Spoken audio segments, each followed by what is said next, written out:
kita hidup untuk lebih arif, siap untuk berbeda, tidak memaksakan kehendak, hidup di alam demokrasi. Dalam bernegara kita punya Bhinneka Tunggal Ika, itu barangkali dasar kita supaya menerima perbedaan. Dalam kita berislam, kita yakin ada guru kita ya yang telah banyak menerima informasi ilmu tentang Islam. Para alim alamah yaitu imam madhab, ada Imam Syafi'i, Imam Malik, Imam Abu Hanifah, Imam Hambali. Jadi kita enak, kalau siap berbeda enak, enjoy kita hidup. Menjawab salah hukumnya, wajib maning. Tidak wajib. Kalau mendengarkan sesuatu, melihat sesuatu nggak sesuai dengan kerangka berpikir kita, di cross check dulu. Jangan komen, jangan menjustis. Kok nggak wajib ya? Benar apa nggak di cross check? Yang pertama, nggak wajib bagi manusia yang lahir dalam keadaan tuli. Benar apa salah? Udah kira wajib jawab salah. Assalamualaikum. Kadang nggak wajib. Benar kan? Yang kedua, nggak wajib juga menjawab salah bagi manusia yang Allah takdirkan dalam keadaan bisu. Assalamualaikum. Gak bisa jawab, maka nggak wajib menjawab. Yang ketiga, nggak wajib menjawab salah bagi manusia yang lahir dalam keadaan majnun. Apa majnun? Gemblung. Oh, gemblung harus wajib jawab salah. Assalamualaikum warahmatullahi wabarakatuh. Waalaikumsalam warahmatullahi wabarakatuh. Lebih kompak kenapa coba? Takut dibilang gila ngomong semua.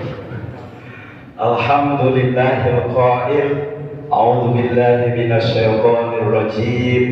Bismillahirrahmanirrahim. Wasari'u ila maghfiratin min rabbikum wa jannah. Al-ayah. Asyhadu an la ilaha illallah wahdahu la syarikalah wa asyhadu anna Muhammadan abduhu wa rasuluh. Allahumma salli wa sallim ala sayyidina Muhammadin wa ala alihi wa ashabihi ajma'in, amma ba'du. Hadratul muhtaramin, para guru, para ustadz, para pengurus masjid, pengurus yayasan, wabil khusus ibu-ibu kita yang cantik-cantik. Dulu, jangan seneng dulu cantiknya. Zaman saya di sini masih kinyis-kinyis. Sekarang juga masih goyang. Alhamdulillah.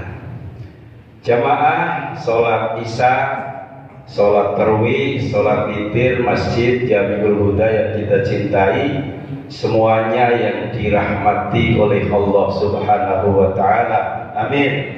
Ya Rabbal. Pujian dan puji syukur mari kita sama-sama panjatkan kehadirat Allah. Salawat dan salamnya semoga senantiasa tercurahkan pada pimpinan kita Nabi Agung Muhammad Sallallahu Alaihi Wasallam.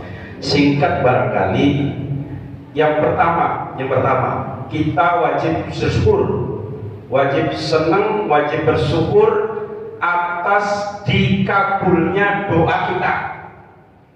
Dimulai dari sini. Wajib bersyukur atas dikabulnya doa kita. Doa apa Ustaz? Dulu sebelum masuk Ramadan kita hampir semuanya berdoa.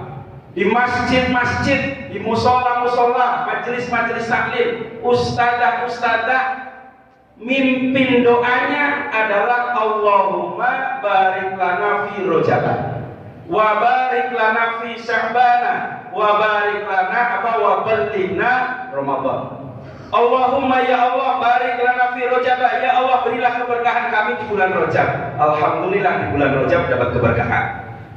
Allahumma wa barik lana fi Sya'ban, dan berikanlah keberkahan kepada kami di bulan Sya'ban. Di bulan Sya'ban kita mendapatkan keberkahan. Wa ballighna Ramadan, ya Allah sampaikanlah usia kami untuk bisa menemukan Ramadan. Apakah semua doa itu dikabul oleh Allah? Tidak. seminggu sebelum Ramadan mati nggak dikabul. Di Priuk, di tempatnya Pak Dul, di Priuk, hari Minggu terjadi kecelakaan.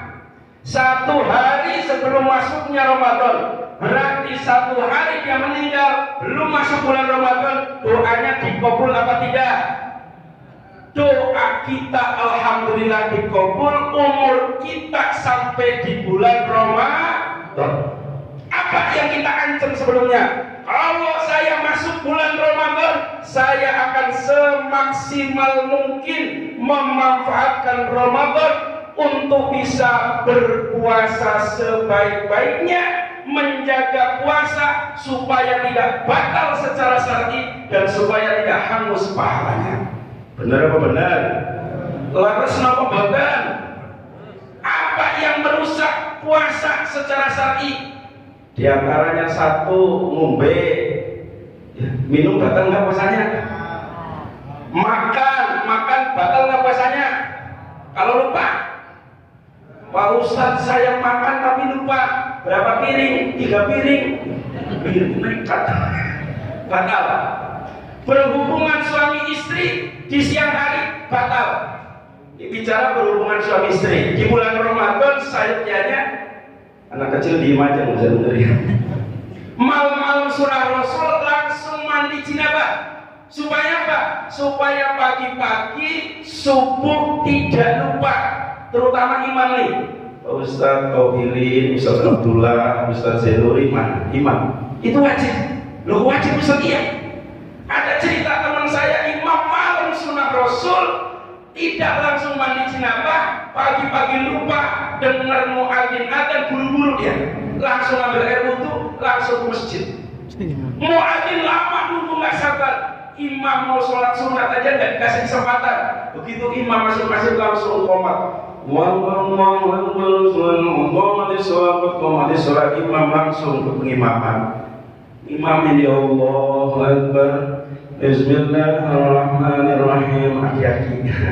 Alhamdulillah rabbil alamin wa laqallin amin. Imam baru ingat, lah mabungnya kurungan terus. Berjemaah ya. 1, jaga puasa kita dari hal-hal yang membatalkan puasa secara fikih dan yang lain-lain. Dan yang terpenting adalah jaga puasa kita dari hal-hal yang membatalkan, menghanguskan pahala puasa, yang hampir semua kita lengah mengabaikan. Kalau membatalkan puasa secara syar'i dijaga, tetapi yang membatalkan pahala puasa rata-rata kita mengabaikan. Tapi insya Allah bapak-bapak dan ibu-ibu di sini sangat-sangat menjaga. Amin ya robbal. Apa itu? Yang pertama al-hibatu, rasani wong liya, ngomongi keelekane wong liya. Paham apa ora paham son? Membicarakan kejelekan orang lain, bergunjing. Itu kalau dia puasa di bulan Ramadan ya sebagai shaim, maka puasanya tidak dapat pahala. Pak Ustaz, sekarang kan zamannya zaman milenial, punya gadget, ada HP.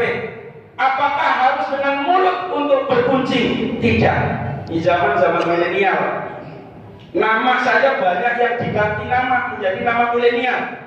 Saya dulu namanya Nurkolis, apalagi di Kebumen, Nurkolis. Begitu masuk Jakarta, masuk era milenial, namanya diganti yang milenial, Nikolas. Kalau ada tablet apa di mana, ada panggung, ada spanduk, Ustadz Nikolas. Bahkan belakangan, mohon maaf, saya masuk di supermarket, saya beli minuman, saya disamperin anak-anak kecil. Assalamualaikum Pak Ustadz Azab. Ustadz Azab.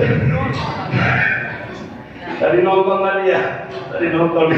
Dua hibah. Yang pertama berkuncing. Yang kedua wan namimah, lambe cucukan. Apa maknanya lambe cucukan? Mengadu domba, provokatif, provokator. Itu bagaimana kalau tidak dengan mulut, dengan HP? Sama. Masuk konten yang negatif, kemudian diedit supaya lebih negatif. Setelah itu di-share untuk memojokkan kelompok lain. Dengan sebab memojokkan kelompok lain terjadi benturan, membenturkan kelompok satu dengan yang lain, itu namanya namimah. Tidak harus lewat mulut, lewat HP juga namimah. Pahala puasanya tidak dapat. Yang ketiga adalah al-kidbu, goroh, bohong. Di bulan Ramadan ada orang datang ke masjid siang-siang, pakai gamis, pakai sorban, diundang-undang di kepala, besar, lebih besar daripada Vespa. Pokoknya syekh, pidato, Assalamualaikum warahmatullahi wabarakatuh. Semalam saya sholat tahajud, sholat hajat, habis itu tidur, saya mimpi ketemu Nabi Muhammad. Padahal tidak mimpi ketemu Nabi Muhammad. Sholat aja tumben, cuma hari itu aja. Bohong. Puasa, bohong, berarti pahala puasa tidak dapat. Yang nomor 4, ada 5, sekarang nomor 4. Yang nomor 4 adalah wanadru bisahwah, memandang dengan penuh syahwat. Jadi kalau kita puasa, mata kita jelalatan, pahala puasanya hangus. Terus bagaimana Pak Ustaz? Bagaimana pokoknya kan tukang rumah, nyetir motor, nyetir mobil, bismillahirrahmanirrahim, matanya merem. Insya Allah nabrak-nabrak. Maksudnya dijaga pandangan. Nah ini yang begini, ini yang paling riskan itu Ustaz sama Kiai balik. Loh kok bisa iya? Karena mau balik sama Ustaz di bulan Ramadan keluyuran. Paham keluyuran apa Pak? Keluyuran. Hotel biasanya nggak ngadain kajian Islam, bulan Ramadan ngadain kajian Islam. Apartemen biasanya nggak ngadain kajian Islam, bulan Ramadan ngadain kajian Islam. Maka Ustaz yang menuju apartemen, keluar dari pintu mobil masuk parkiran, begitu keluar parkiran langsung ketemu kolam renang. Melihat kolam renang boleh apa enggak? Boleh. Melihat kolam renang boleh? Boleh. Kalau melihat perempuan calon yang lagi renang boleh apa enggak? Alhamdulillah. Saya begitu keluar dari parkiran ketemu kolam renang, subhanallah. Hati-hati jalan di bibir kolam renang, hati-hati, kepleset kejebur. Langsung menuju lift, menuju lantai 5, kita mau ngaji di lantai 5. Saya naik lantai 5, dilalah kesana ngalor, ujian Gusti Allah berat. Begitu nyampe kepergok sama etnis lain, saya nggak sebutkan, yang dia tidak begitu merasa risih ketika bagian tubuhnya kelihatan. Etnis lain saya bilang begitu deh. Mana perempuan 17 tahun kira-kira umurnya, cakep banget lagi. Baru dilihat, subhanallah, alhamdulillah, Allah akbar, alhamdulillah. Balik badan, atau maning. Balik badan, atau maning. Karena dilihat kan semuanya ada cermin ya. Nah ini pahala puasa bisa ada yang nanya Pak Ustaz, sampai kan syuting kan nama artis cantik-cantik. Emang iya. Nah bulan puasa bagaimana? Jalan terus. Tadi pagi aku baru nyampe, syutingnya jauh di Cianjur, daerah-daerah yang filmnya masih alami.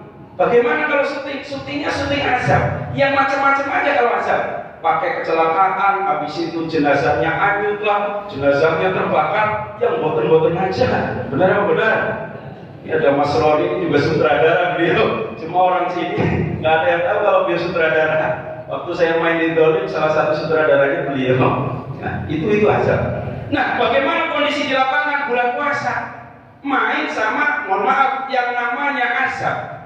Kalau peran utamanya sudah mati kena azab, kemudian jenazahnya yang boten-boten aja, diantaranya dia ada di sungai, yang ngejar jenazah itu kan istrinya jenazah, ditemani warga. Cuma yang paling dekat nemenin istrinya jenazah yang cantik sekali siapa? Pak Ustaz.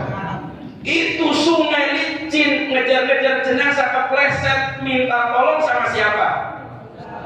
Ustaz minta tolong, bukan muhrim. Nah ini barangkali ini insya Allah kita juga bisa jaga.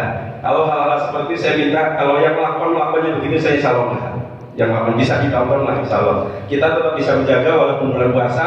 Salah satu di IG saya ada, saya main yang tadi tamat, tadi tayang dengan Kiki Amalia. Nggak nyangka, beliau seorang DJ, tapi puasanya rajin, sholatnya rajin, baca Al-Qurannya fasih. Kiki Amalia itu yang dulu pernah suaminya pemain bola ya, itu alhamdulillah beliau itu soleha, soleha. Yang terakhir, yang nomor 5. Yang nomor 5 adalah wal yaminul kadibah, yaminul ghamus, sumpah palsu demi langit dan bumi. Hanya dirimu yang ada di dalam hatiku. Anak SMA, anak remaja, padahal dia play bocah pampak, banyak banget perempuan di hatinya. Sumpah begitu, sumpah palsu. Kalau dia puasa, pahala puasanya tidak dapat. Mudah-mudahan puasa kita jaga hal-hal yang membatalkan puasa secara syar'i, dan juga bisa menjaga dari hal-hal yang membatalkan pahala puasa kita. Kita puasa lulus menjadi orang yang bertakwa. Selesai Ramadan, keluar dari Ramadan, kita Idul Fitri kembali bersih, suci, tidak punya dosa, bagaikan bayi baru lahir dari rahim ibunya, bagaikan kertas putih yang belum ada warna dan tulisan apapun. Kurang dan lebihnya mohon dibukakan pintu maaf yang sebenarnya, yang sebesar-besarnya. Sampai jumpa di studio yang berbeda. Wallahul muwaffiq ila aqwamit thoriq. Wassalamualaikum warahmatullahi wabarakatuh.